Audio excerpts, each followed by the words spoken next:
It looks like we are live.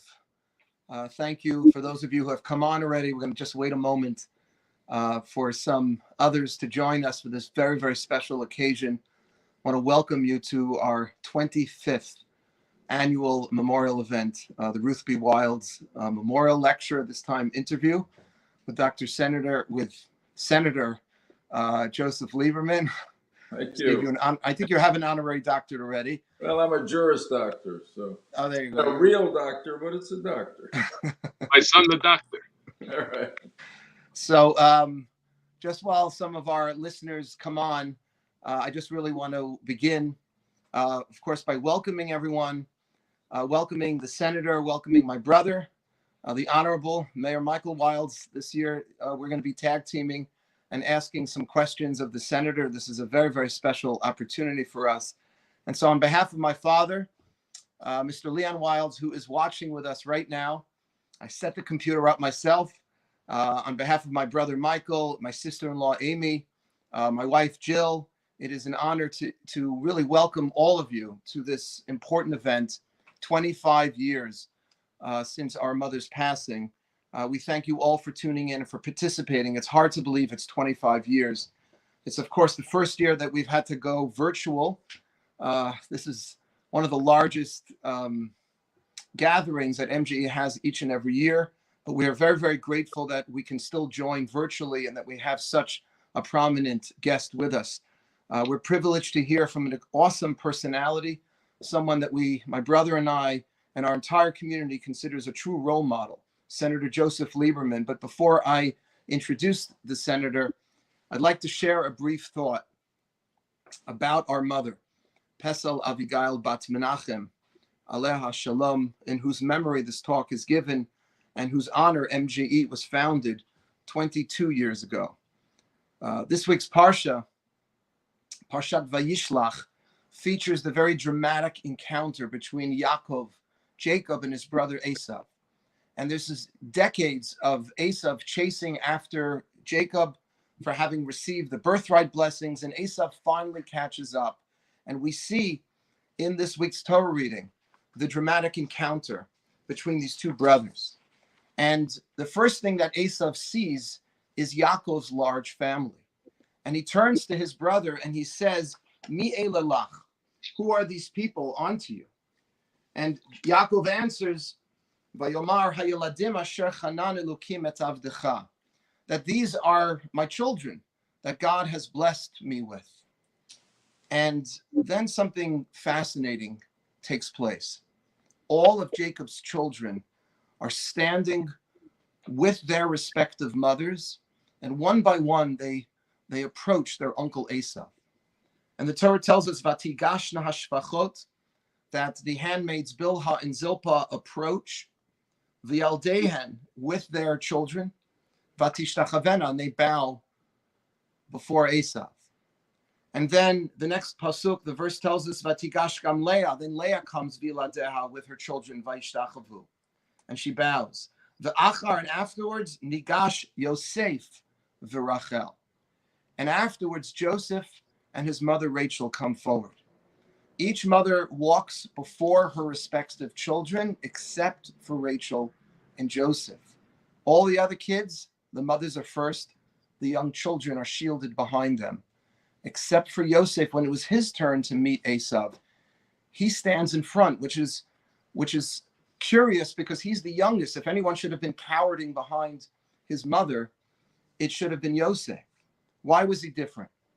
And there are many explanations to this, but one that I absolutely love that I think is so appropriate for our program tonight. And that is because Yosef was the answer to the age-old Yaakov-Esav dilemma. Yaakov is referred to by our Torah as an Ishtam, a simple person, Yoshev Halim, a dweller of tents. He sat and he learned, he was studious, he was spiritual, he was filled with Torah. But Yoshev Halim, he remained within the tent and perhaps lacking some of the worldliness that would be necessary to spread that Torah. In contrast to Esav, that the Torah refers to as an Ish Sadeh. Esav was a man of the field. He had that quality of worldliness, but not of the values of Torah. And this division between a Torah, spiritual personality on one hand, represented by Yaakov, and a worldly one, represented by Esav, remained intact until Yosef, until Joseph came on the scene. Because Yosef would later on, by his own life example, teach that one could raise themselves within the ranks of a totally secular, even idolatrous society, and remain steadfast in one's commitment to Judaism. It was Yosef who constantly invoked God's name when he was in the presence of Pharaoh and throughout his political career in ancient Egypt. Biladai, he said famously to Pharaoh, it's not I, Elokim yanet shlam paro, it will be God. God interprets dreams. There was no other biblical personality who achieved such a high rank in a foreign government and still managed to remain dedicated to his Jewish traditions. Yosef was both the Ishtam Yoshev Ohalim and the Ish Sadeh. He was the Torah Jew who could also play the field. And he rose to the heights of political leadership, and he maintained a strong Jewish identity. And that's why he, and only Yosef, could stand in front of his mother and confront Esav, because of the kind of Jew that he would one day become and model for each and every one of us. I share this idea not only because our guest this evening has been called a modern Joseph, but because that is also the way that our mother raised us. Together with our father, Yibadel L'Chaim, our mother, Ruth Wildes, of blessed memory, taught my brother and I that you could be part and parcel of the country and society in which you live and remain committed to your Torah, to your Yiddishkeit, to mitzvot. Our parents sent us to Yeshiva University. We studied Torah and Talmud alongside science and literature, but it was mostly a lesson that we learned from her actions and from her attitude. She was exceedingly proud of our father's success in the law, but even more so when she would hear him incorporate some principle of American jurisprudence into our Torah study. She always encouraged us to learn with each other.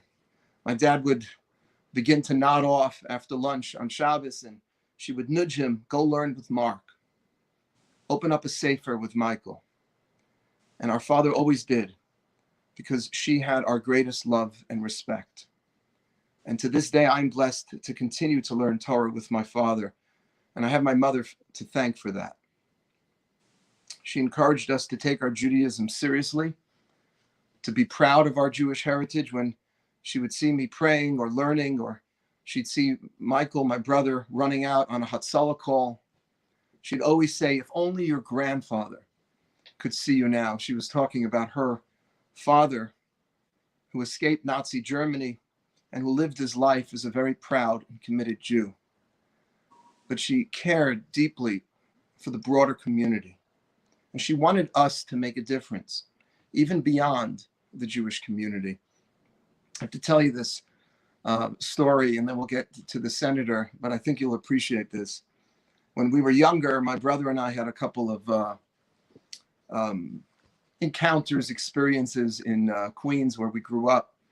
Got mugged a few times, nothing too terrible, but instead of continuing to just complain about the problem, my brother decided to join the auxiliary police force in Forest Hills, Queens, the 112th precinct. And he walked the beat about once or twice a week for close to 10 years. And I remember very distinctly my mother sitting up every Thursday night worrying and waiting up until he came home. And knowing in some way that ironically she had kind of modeled this kind of behavior. And anyway, she was once driving her car and she gets pulled over by a police officer for running a stop sign. And when the police officer, when she noticed that the lapel, that he had the 112th precinct pin on his lapel, she very innocently said, maybe you know my son, Michael Wildes. You know, he volunteers at the 112th. And the police officer stopped writing the ticket and he looked, he says, you know, Michael, he said, sure, he's my son. He says, your son is Michael Wildes. And she answered in the positive. And then the officer said, he says, ma'am, can I please ask you to step outside the car?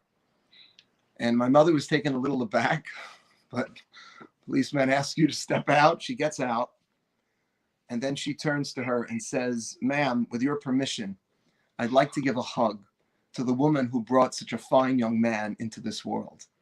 And this large Latino police officer gave my mother this huge hug. He was 6'4". Yes. You could not have made her prouder. And by the way, she didn't get a ticket. But she loved her Judaism. And she loved all people. And she believed and she taught us to be integrated in the outside world, and that being a committed, observant Jew was not only compatible with a life in public service, but was necessary for our world today. And so when we began MGE, just a few years after she passed, it was clear that we would dedicate this organization and our outreach efforts to her memory, because our goal to this day is not simply to reconnect our less affiliated Jewish brothers and sisters with Jewish life, but it's to demonstrate that Torah is an extraordinary recipe to finding purpose and meaning in the secular world and making a difference for the world. And I know this is something that the senator feels very, very strongly about. And I'm proud to say that it's been working. Hundreds of our MGE alumni are now living proud and committed Jewish lives.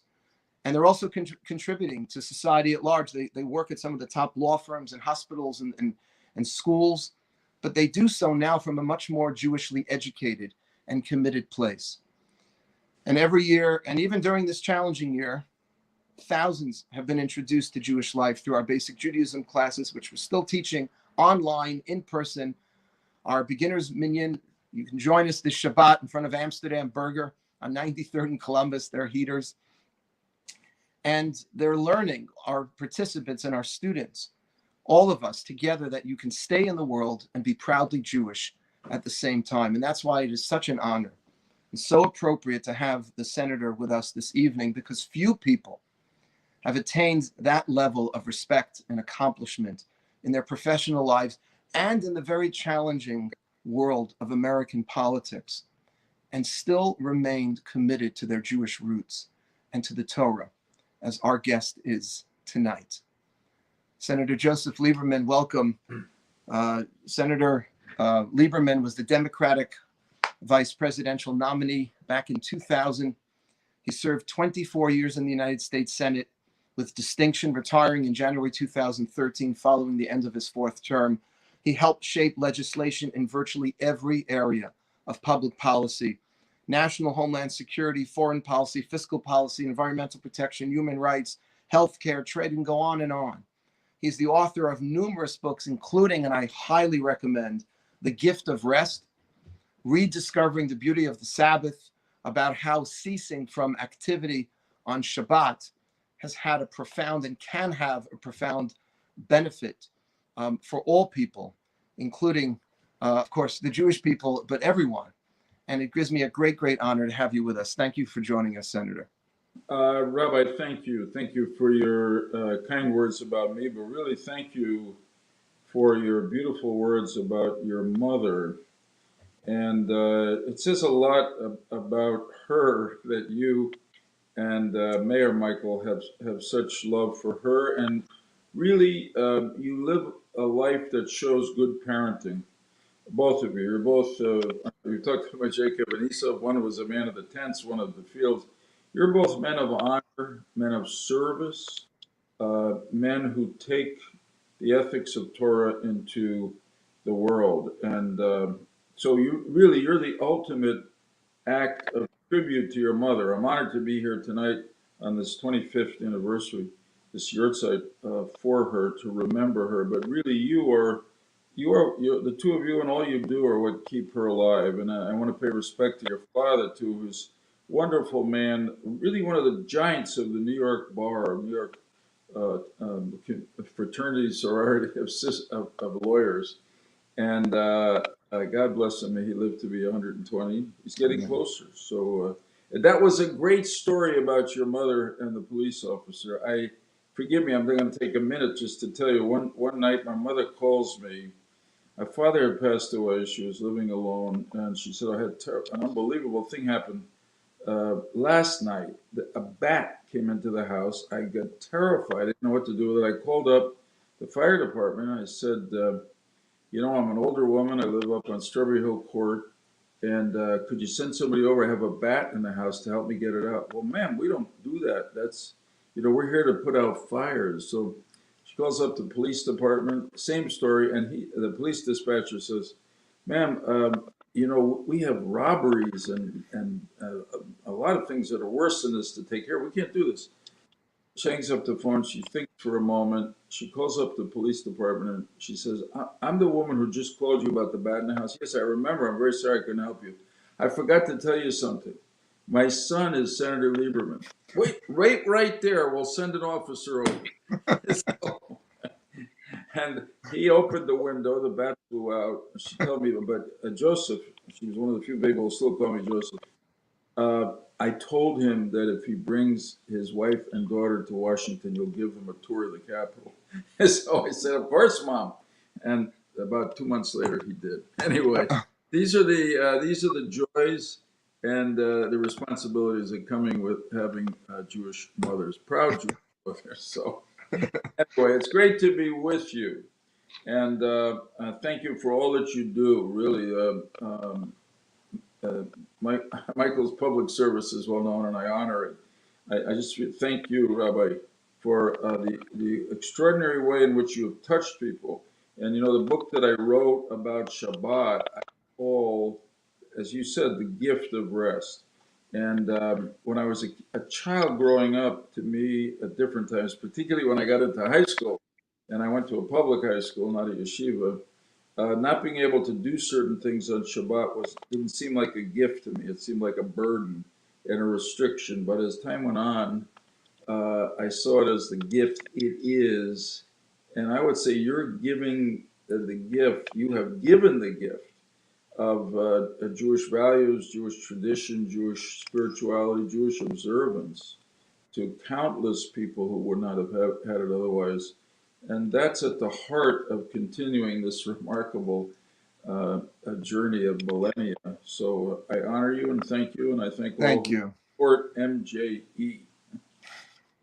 Thank you so much. Well, you started us off. Michael and I are going to ask, a couple of questions, and that was actually the first one, because so many of us know how you're a proud Sabbath observant Jew in your adult life. But were you raised that way? Tell us a little about your Jewish upbringing. Yeah. So I was raised in Stamford, Connecticut. Our family was Orthodox. I go like this because in those days, my family was probably one of the more Orthodox in Stamford. I think these days they might be considered one of the more left-wing Orthodox. My dad, just typical of that generation, had a liquor store for a lot of years of my upbringing. He went into the store on Shabbat. He couldn't afford not to. At least he felt that way, and I respected that. He'd close the store and come home for Shabbat lunch, and then go back. Later on, when he was doing better, he was able to open it. But I did grow up. My family was quite insistent that my sisters and me observe Shabbat, so that was in us. I mean, I had all that there. Then I went to college, and almost in a way that I look back on now, it seems trite, like reflexive, almost too simplistic. I left Shabbat observance.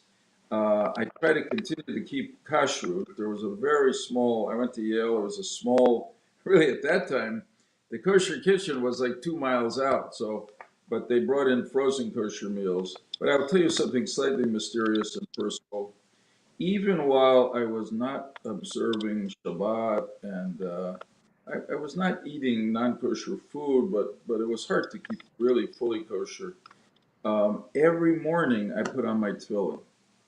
And I can't explain to you why, really, but it was like that connection that I had every day. It was in me to start my day by thanking God and in some ways committing myself to trying to behave in a way that was consistent with the mitzvot. Sometimes, frankly, I would put on my tefillin, say the Shema Yisrael, Hashem Elokeinu, Hashem Echad, take off the tefillin. That was it. But that remained my connection. When I got out of law school, I got married. My wife was pregnant. But really, the other thing that happened that year was 1967. my grandmother, my mother's mother, who lived with us. We lived with her, and when we were not ready to buy a home, and then when we bought a home, she came to us. She died. She was 86. She was a very important part of my upbringing. She was quite from a wonderful woman, smart, funny, wise.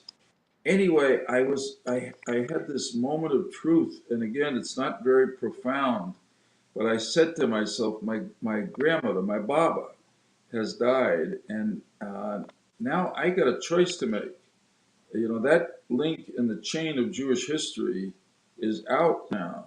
Am I going to fill it, or is it going to go on and pass the family by? And I started to go to the shul, the synagogue across the street from where I lived. It had been there for a year and a half. I lived in that apartment, but I'd never gone in. And then I never stopped. And little by little, I came back to full observance of Shabbat and the holidays. And particularly Shabbat has really been the cornerstone of my life. That's wonderful, Senator. And I would also like to thank you for joining us this evening. What a personal treat to know you all these years and to look up to you, not just in the world of public service, but in the world of personal and ethical conduct as well. Anecdotally, you mentioned a family store. My father, Tibodo Chaim, he's watching this, and we're so honored that he's joining us again in honoring our late mother. His father had a store, and it was my dear mother who one day went to my father and said, you know, maybe he should close the store because of the boys. We're raising them in a religious household. Right. And my dad went to my father, to his father, and my Zaidi, my grandfather, just closed the store just like that. And my father came back to us and then said to us, you know, bless your mother for telling me to do this, but I want to let you know, Michael, years back, when I once came to the shul, my father asked me to speak and give a Dvar Torah about Shabbos.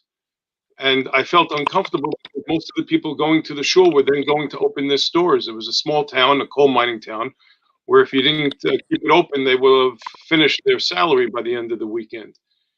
And my Zaidi wanted my father, and this is again in honor of our mother, to make sure that the community knew what they were doing was wrong, and they should know that even if they were doing it mechanically or for other reasons. But as far as we're concerned, and I can tell you from my own personal experience as a mayor, I know how difficult it is to keep Shabbos. How did you manage to be observant as a senator, if I may ask? Thanks, Michael. So um, I will tell you that when I first was elected to office, way back as a state senator, the state senate hardly ever met on Friday night or Saturday, but there were political events, you know, testimonial dinners, Democratic Party picnics, or whatever on Friday night or Saturday. And when I first started to say I couldn't come, people were puzzled, sometimes even angry. When I told them it was a matter of my religious observance of the Sabbath, they kind of held back.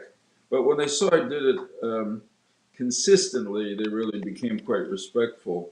So it was really only when I got to the U.S. Senate that there was a regular, but not that often, conflict between Shabbat observance and the service in the Senate. In the 24 years I was in the Senate, I never really counted exactly, but I would guess about 50 times the Senate met on Friday night or Saturday. And I would, you know, if I knew it was meeting Friday night and Saturday, I'd stay down at the Capitol.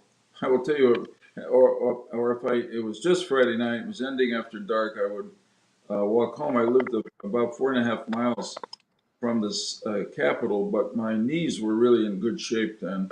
And the Capitol Police insisted on walking with me because the head of the police said it wouldn't be good for his career if something happened to me walking home from the Senate on a Friday night. So I would do that, and it was okay, really.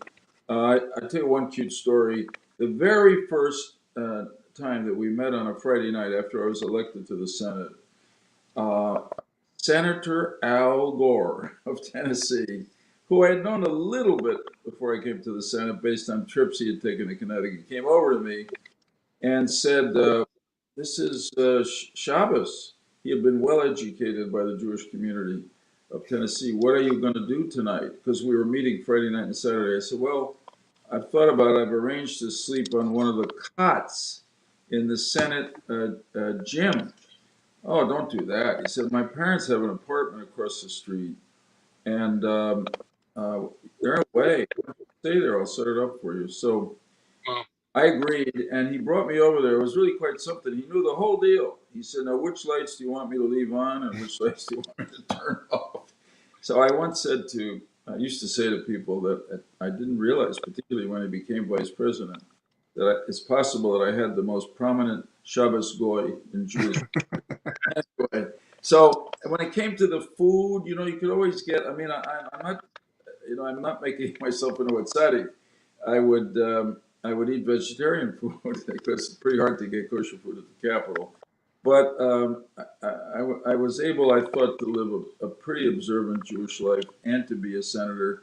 And maybe you want to get to this later, but I will tell you that I decided after years that what you would first think, which is that being observant, not being able to be involved in politics, because I always said, being in government, I have a responsibility that my faith, my religion tells me I have to keep. People are relying on me to vote. Their safety, their well-being is on the line. But so that's different, a government responsibility from being involved in politics. So I wouldn't, go to any political events on Shabbat. And over time, I actually felt it was not only not a limitation on my political career, it in a mysterious and wonderful way was a benefit because people respected that there was something that mattered to me more than politics, which is the way they would say that. All right, I'm going to just tell one more of my favorite stories quickly. You guys have got me going now. Please, please. Yeah. That's what this is for. So people always remember stories. So it's 1988. I'm running for the Senate. I'm running against the incumbent Republican. I'm a real underdog. It looks like it's getting a little closer at the end, but I'm still behind. And I get a call probably about a week before the election from a state senator, Democrat, who was a friend of mine named Cornelius O'Leary. When I tell the story in our groups, I always say Cornelius O'Leary. He was neither Ashkenazic nor Sephardic. A good Irish Catholic guy, a wonderful guy. He says, I called you because I've concluded you're going to get elected next week. So I said, gee, Connie, that's wonderful to hear. Why do you think so? So he said, I went to my mother's house yesterday afternoon. She's there he said, my mom, she's in her mid-70s. She's there with 3 other Roman Catholic ladies. They're having tea. So I asked him, in the presidential election coming up that year, are they going to vote for George Bush or Michael Dukakis? They're all voting for Bush, and I can't talk them out of it. So then I said, well, what about Joe Lieberman against Lowell Weicker? And my mother says, oh, that's easy. We're voting for Lieberman. So, and all the other ladies, he said, yes, I agree, we're voting. So he said, why is that so easy? Well, we like the fact that he's a religious person and that he observes the Sabbath. His own state doesn't get involved in politics on his Sabbath. That's a great thing. So, I only won that election by less than 1% of the vote. Wow. And who's to say whether it wasn't Mrs. O'Leary and about 12,000 other of her friends who made the margin of victory. And there is a larger lesson there, which wasn't always the case, but it was certainly as I was coming along, and I think still is, that this is a very religiously tolerant country, and it's a very religious country, and people who are religious respect other people who are religious, regardless of politics or whatever you're in, business, law, medicine, whatever. Mark, there's a typing sound that can be heard. I don't know if I'm hearing it a lot as well. I think it might just be within the 3 of us. I'm not typing. I'm not typing it in. I'm not typing. Yeah, I know. Okay. Maybe it's out there in radio and television. Binyamin, if you're listening to this, Binyamin, if there's anything you can do about this weird typing sound, not produced by actual typing. I got Thank you. about 16 text messages saying somebody's typing, cut it out. You don't All think right. that Hashem is trying to send us a message, do you? Don't type on Shabbos. Okay. I was gonna just to continue. I mean, how did your Jewish values affect the way you made decisions as a senator? Did they guide you? Did you feel sometimes they were difficult? You know, we have this separation of church and state on one hand. On the Right. other hand, everybody comes in with their own set of values. So how did you negotiate that? Yeah, that's a great question. And, I thought about it over time, particularly looking back. I will say that, look, when it came time to cast a vote, I didn't call my rabbi and ask him how I should vote. But there is no question that when an elected official decides what he or she wants to do, vote, act, uh, it is the result of a lot of parts of their own lives, their personal experiences, their education, their sense of history, and in my case, the values that I learned in my religion. I mean, I could give a sermon on this, so I won't, but I'll just say it briefly. And in the presence of Michael and knowing that your father, Elian, is watching, it's not an accident that a lot of Jewish people have been lawyers over the years because we're a law-centered people. I mean, the pivotal moment in Jewish history, I think, is on Mount Sinai when God gave the law to Moses and children of Israel and the world. And, we believe that laws are necessary to build societies that are just and moral, et cetera, et cetera. So the first part is that it definitely brought me into the law.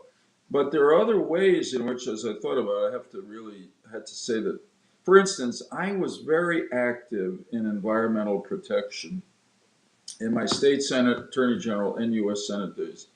And I know that part of that was obviously because the environmental protection movement came into being and flourishing during the years when I was privileged to have those offices. But part of it was the lessons that I learned studying the Torah. I mean, right in Bereshit, in Genesis, where Hashem says to Adam that he should, depending on how you translate it, he should both enjoy and protect or guard the Garden of Eden.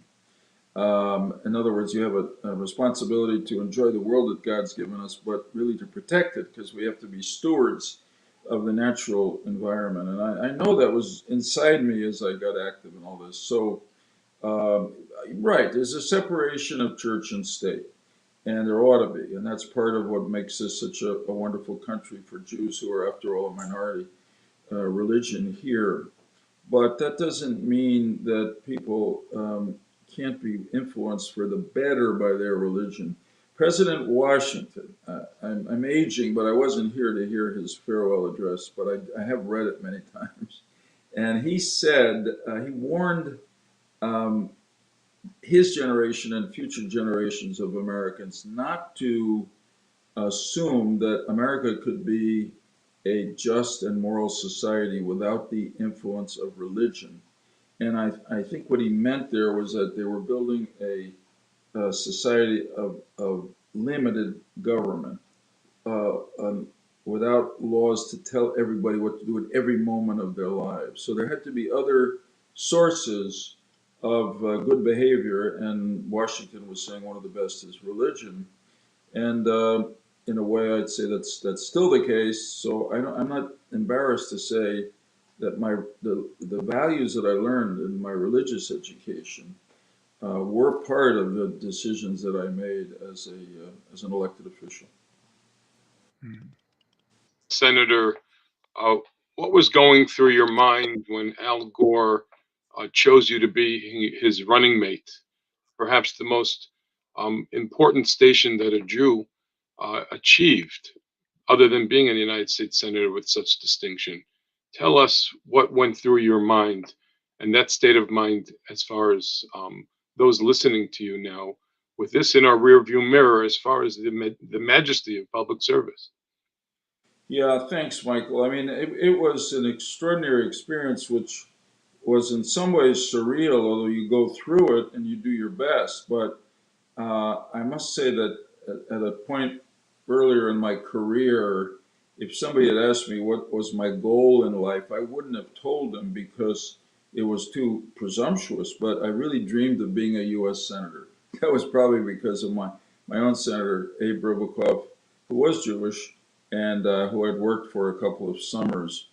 So I got to live that dream. I never thought being on a national ticket was possible. And when they uh, called and told me that Al Gore wanted to vet me, so to speak, um, on the so-called short list, um, I was really startled. But and I talked to Hadassah, and we agreed that it was unlikely to happen, but that if that's what the Vice President Gore wanted to do, then we had a responsibility to cooperate with it, and that I was honored just to be asked. But as it went on, and it was clear, and the first weekend in August, we were told by the Gore campaign that he was going to decide sometime that weekend, and that it was down to, this is really looking back kind of interesting, Senator John Kerry, Senator John Edwards. Probably some young people don't remember John Edwards, but he was a prominent senator from North Carolina,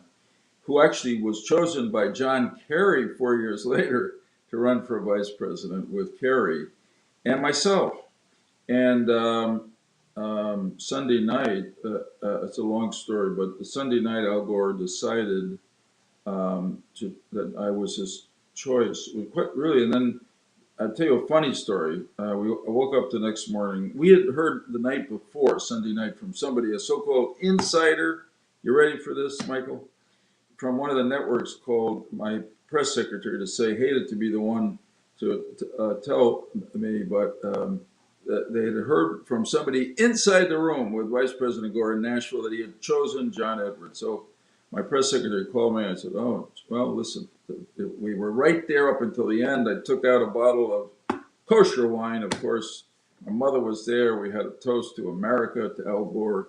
Went to sleep. Get up the next morning, turn on the remote, and the New Haven, Connecticut anchor is saying, now let me repeat that very exciting news. The Associated Press is reporting that Vice President Gore has chosen our own Senator Joe Lieberman to run with him for vice president. I even as I tell that story, I get emotional.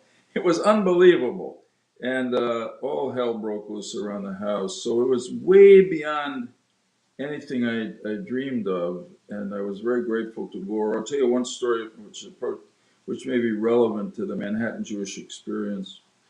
They flew us to Nashville that afternoon. We had a dinner, our family with the Gore family. And Al was going to announce the choice the next morning, but it had been leaked that day. Anyway, he said to me at the dinner that night that he wanted me to know that he had decided about 2.5 weeks before that I was his first choice, but he thought it was important that he bounce it off a few close friends in confidence. And he basically to see whether they thought America was ready for a Jewish person, the so-called heartbeat away from the presidency. And he said I learned something, which is there is a difference between the fear of anti-Semitism and the reality of anti-Semitism. So I naturally said, how do you mean? He said, well, I spoke to some Jewish friends and some Christian friends. And among the Jewish friends that I spoke to in confidence, they were anxious that I might choose you, and some of them pleaded with me not to. They feared the reaction.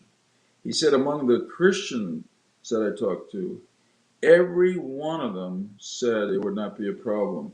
So he said that was the difference between the fear of anti-Semitism among Jews and the reality, which was not that there was no anti-Semitism, but it wouldn't be ultimately a problem in terms of getting elected. And that was quite remarkable. I hope and pray that that is still the case. There have been outbreaks of anti-Semitism, obviously, in our time, which weren't existing then. I always say to people, don't get me wrong, there were anti-Semites in America in 2000, but they laid low, they hid under the rocks, whatever, because it wasn't acceptable to be anti-Semitic. And that's the fear that I have, most exemplified, well, by the murders in Pittsburgh and in Poway, California, but also by that dreadful rally in Charlottesville, Virginia. So let's hope and pray. I still think that the number of people who are anti-Semitic is a small minority in America, and that the majority would rebuff them if they began to really act out. But anyway, it was it was surreal, and I worked extremely hard, never worked as hard for the following August, September, October. And then we had the bonus of waiting through the month of November into December for the recount, which was a awful period. And then, of course, though we got more votes, we didn't win the Electoral College. But look, I always look back at it with a real sense of gratitude to Al Gore for asking me to do that, and then for the American people for giving us 544,000 more votes than the other ticket, even if we didn't get the number of votes we needed in the Electoral College. Well, thank you. Thank you for sharing that. Just moving the conversation, if it's okay, to the more of the current era. Tell us a little. You would think a global pandemic that we're still trying to get through here wouldn't discern between red or blue, and there would be a moment perhaps of collective unity. But unfortunately, our country is more divided than ever. Tell us a little what you're thinking, what you're feeling, and if do you have hope? And I know you're an optimist, but what would you recommend, or how would you recommend the healing process to even begin? Yeah, well, that's a really important question. It's probably the biggest challenge. I mean, the U.S. has big challenges like the COVID-19 or like the economic problems and all the others, but this is the sort of overlaying challenge to our government, and I think has helped to divide our people. It didn't start under President Trump, though I'm afraid he made it worse, in my opinion, by his behavior. In some ways, the last president that wasn't really hated by a lot of people was President George H.W. Bush, Bush 41. But there were people who loved and hated Bill Clinton, loved and hated George Bush, loved and hated Barack Obama, and of course the same for Donald Trump. And there are a lot of reasons why it's happened: gerrymandering of districts, too much money in politics, the way in which the media have become partisan, the influence of interest groups, and it's all led to a situation in which a lot of members of Congress, particularly, are nervous about. They don't want to take the risk of working with people in the other party to get something done, because they fear if they do, they will be primaried in the next election. Democrats by people to their left, generally Republicans fearful of people to their right. And the result is that most of the people in this country are fed up with their government. I mean, Congress comes in with such low numbers of approval. My dear friend John McCain, who's now gone, of course, used to say that when your popularity is as low as Congress's is, you're down to paid staff and close relatives. And he wasn't so sure about all his paid staff. Anyway, so this is a real problem. So how do you stop it? I have spent a lot of time since I left the Senate on an organization called No Labels. And it was started while I was still in the Senate. And no Labels is the idea: you're not a Democrat, really. You're not a Republican, mostly, or an independent. You're an American, and we got to work together. And how has that happened in America?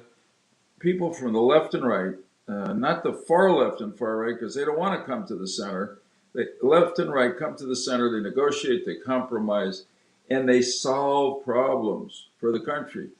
And No Labels, make a long story short, provides policy proposals for doing that, and then goes out and raises money for Democrats and Republicans who are what we call problem solvers. We've got 50 members of a House Problem Solvers Caucus.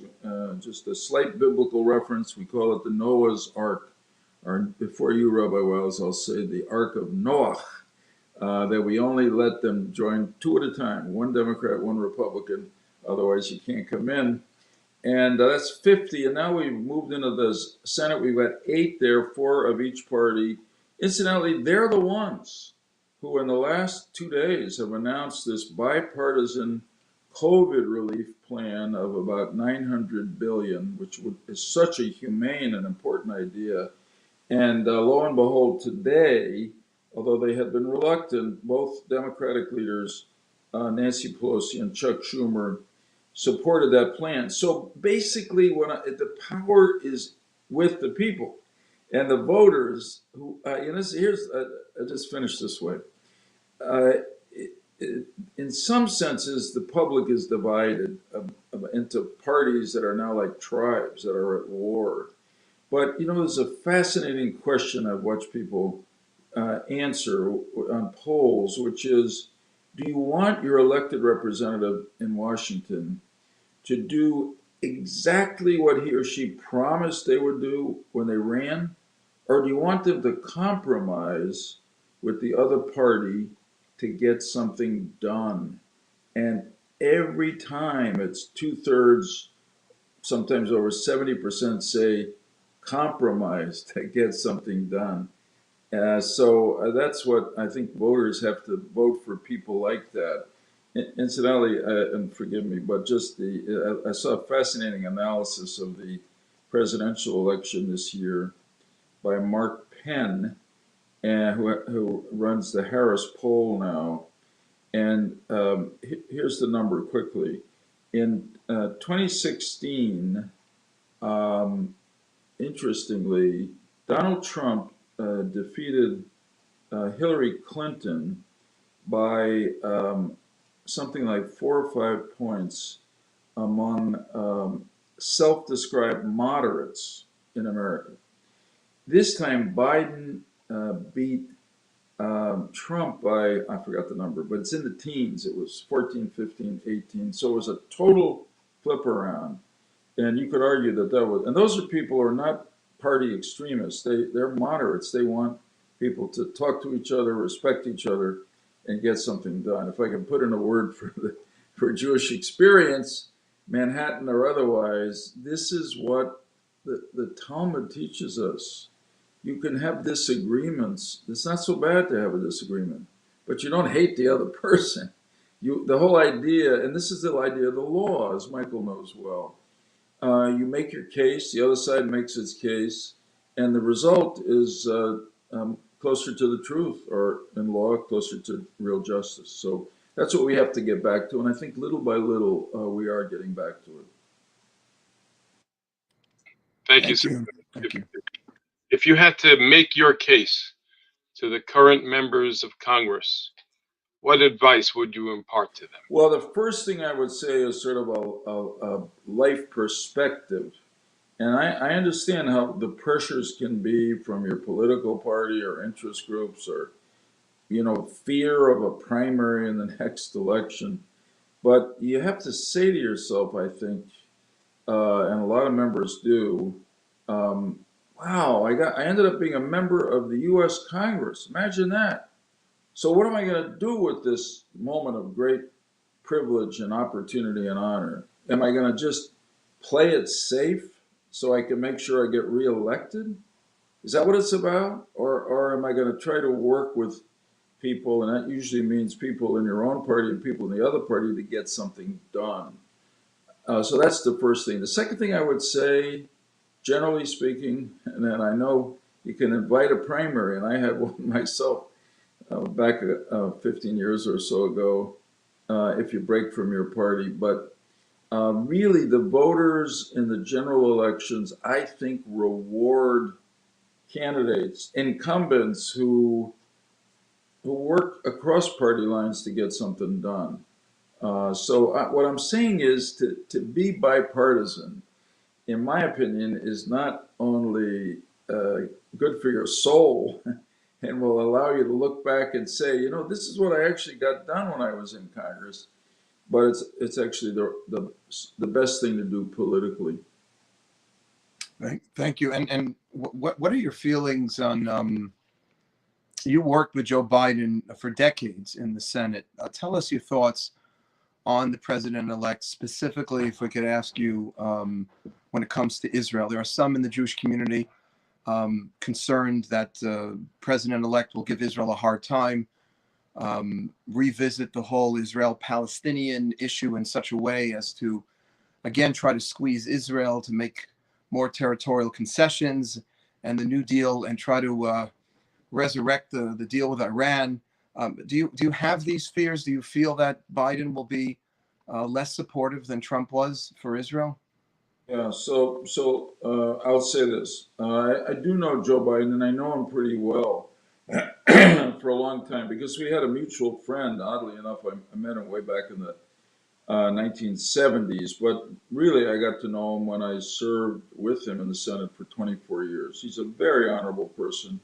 He does work across party lines. He has an instinct to be a unifier and wants to get things done. And I can tell you that he was always very pro-Israel and very close to the Jewish community, not just in Delaware, but in Pennsylvania next door, and really throughout the country. So he had a wonderful pro-Israel voting record. So why are people concerned about him now? And I have some concerns really more about his administration, but not in the long run. They're concerned because there were moments in the Obama administration in which he was obviously vice president, Biden was, in which there was more pressure put on Israel than a lot of people who are pro-Israel, Jewish and not Jewish, felt was right, including me.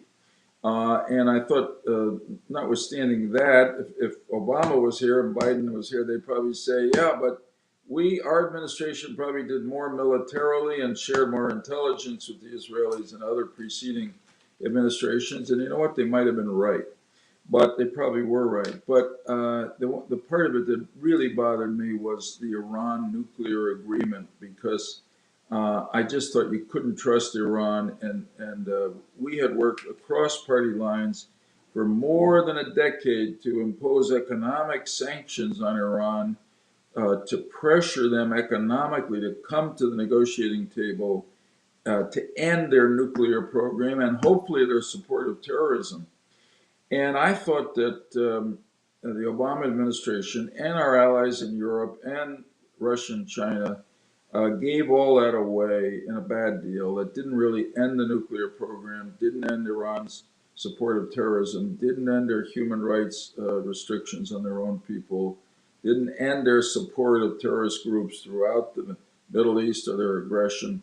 So I worry about that. And look, President Trump, whatever one says about him or feels about him in other ways, he's been, I don't know if any president has been as consistently pro-Israel as he has.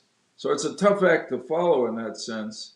But my real focus, and I'm chairman of a group called United Against Nuclear Iran, a bipartisan group, and we're trying to work with the new administration to basically convince them that 2021, when they come in to office, is a lot different than 2015, when the Iran nuclear agreement was signed. And not only did Iran break that agreement consistently, but now we have this whole new configuration in the Middle East, which is remarkable, in some ways miraculous, certainly constructive, which is Israel making peace with the United Arab Emirates, Bahrain, and Sudan. And it looks like they are going to be really warm pieces. So I hope that the Biden administration, I'm hopeful really, that looking at it, they won't be rigid, they won't be reflexive, they won't go back into the old agreement, and they'll understand, frankly, they have a lot more important things to do here at home to deal with COVID and the economy, other local and domestic problems like immigration reform, than to create instability in the Middle East by rushing back into a bad agreement with Iran. In the end, I don't think they'll do it. Thank you, Senator. You were a Democrat who supported a Republican candidate for president, John McCain. And I know how close you were to the late senator and the extraordinary stories. I've heard them, and you spoke so eloquently at his funeral about your trip to Israel and the King David Hotel.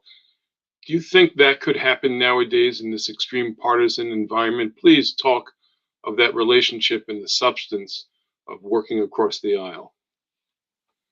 Well, thanks. You know, but becoming a friend of John McCain's was really one of the great blessings of my life, and it just kind of happened. Maybe we both had a sort of maverick streak in us, and we were both drawn together for that reason. But really, we found as we began to work together.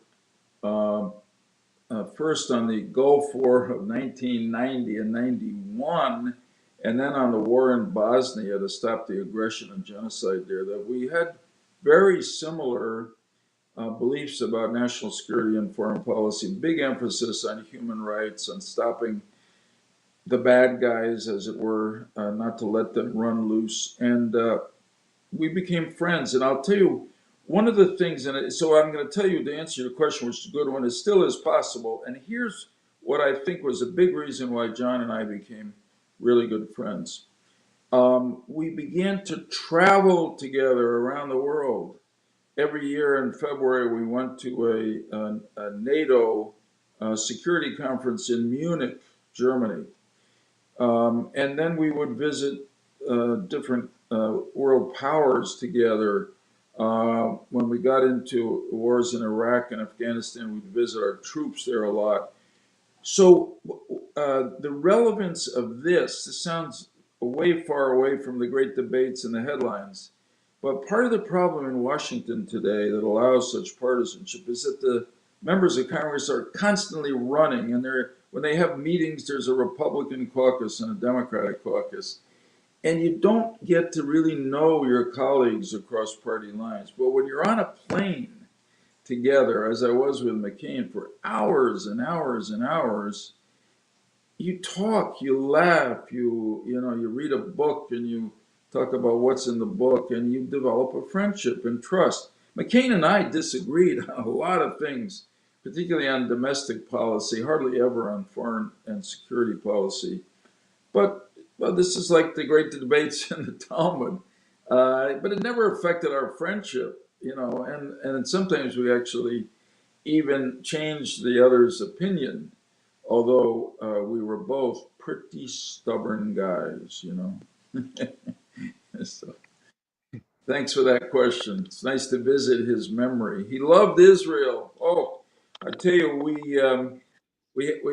just made a judgment. We used to fly on military aircraft, and then we decided, this is costing the taxpayers a lot of money, and the planes are not that comfortable. So then we decided, let's fly El Al to Israel, and then when we arrive there, we'll spend a couple of days, and then we'll take a military aircraft, U.S. military, from there to Iraq or wherever else we were going. And he loved Jerusalem. I mean, we'd stand on the balcony and look out at the hotel, look out at the old city. He was a great student of history, and he would just talk about all that he knew, and I would try to share what I knew about the history of Jerusalem. He was a devoted friend of Israel, really in every way. It was in his guts, and a dear friend of mine. I miss him every day. Imagine you have a crystal ball, Senator. You have a nation.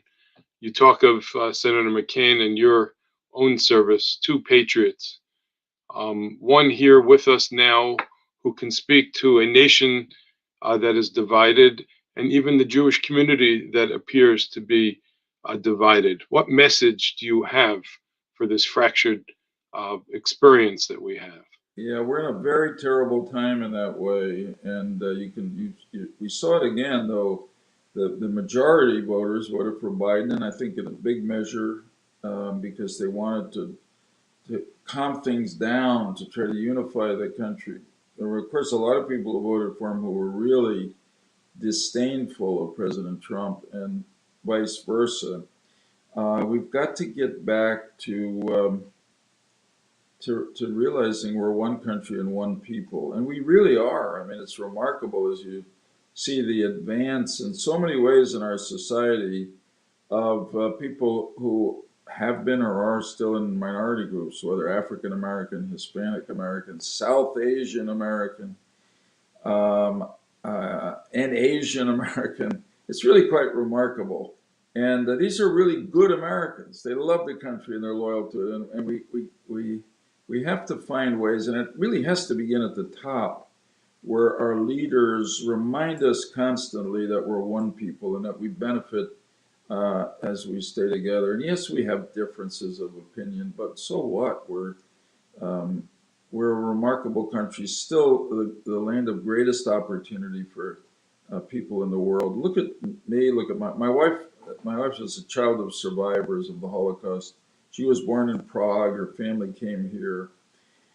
And, you know, she went to college and graduate school and just been a wonderful partner to me. And I'm the first in my family to go to college. So there you go. And I got the opportunity to be a senator and even run for vice president, way beyond my dreams. So what can you say but God bless America? I think the majority of the American people feel that. And I think that incidentally, the same we have to work at that among Jews. We have to bring Jews back, as you do, Rabbi Mark, to an understanding that we're all brothers and sisters. May have differences. You know, I was thinking about Yaakov and Esau. They had their disagreements, obviously, although there was a poignant way in which they met each other in this. They meet each other in this parsha, and also a poignant way, and mirrors the paternity of Abraham, of Yitzhak and Ishmael, and Yitzhak of Yaakov and Esau. The father really loved both of them, and the brothers come together in both cases to bury the father. Remarkable.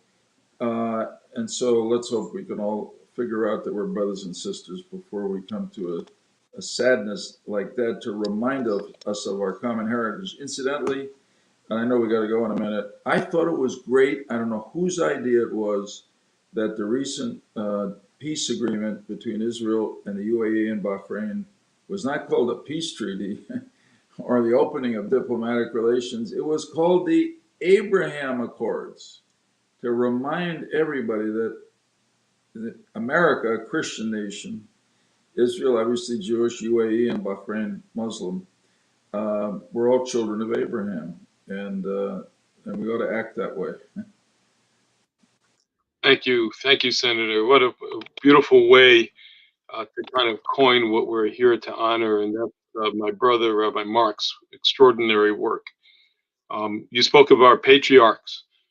We're the children of Jacob, Bnei Yisrael, not Abraham or Isaac, because Jacob is the only one we see in the Torah that actually connected with his grandchildren. You don't see Abraham connecting with his grandchildren, Jacob and Esau, and you don't see Yitzchak with the 12 tribes, but you do see Jacob crossing his hands when he blesses his grandchildren. And we're going to be judged, I think, ultimately by what we do for the next generation, not even our own children. You coined it beautifully, and I think it's safe to say that we've always grown up comfortable with the middle. We're here to honor my mother. I'll never forget, she went to sleep every night listening to Johnny Carson. The rest of the nation went to sleep listening to either David Lemon, Johnny Carson from Nebraska, from Indiana, people that were literally raised in the middle and appealed to all the sides. So important that we understand and listen, and you don't have to agree with somebody to show some derech eretz and respect. Our office has been working with Mrs. Trump and her beautiful parents on their immigration affairs. And I'm a very proud Democrat who takes great comfort in the middle of the road, despite the politics that comes out of Washington and in the media. All I can say is you have now joined us in the ranks of some very important people. Senator Dr.